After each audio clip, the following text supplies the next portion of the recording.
Once upon a time, there was a Chinese farmer who lost a horse, ran away. And all the neighbors came round that evening and said, "That's too bad." And he said, "Maybe." The next day, the horse came back and brought 7 wild horses with it. And all the neighbors came around and said, "Why, that's great, isn't it?" And he said, "Maybe."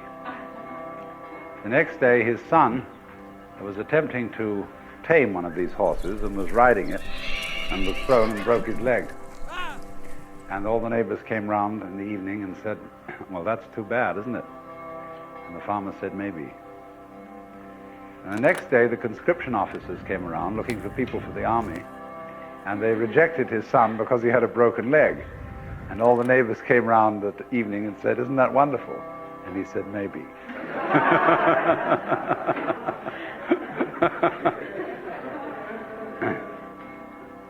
The whole process of nature is an integrated process of immense complexity,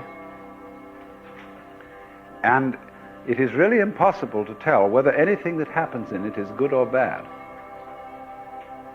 because you never know what will be the consequences of a misfortune, or you never know what will be the consequences of good fortune.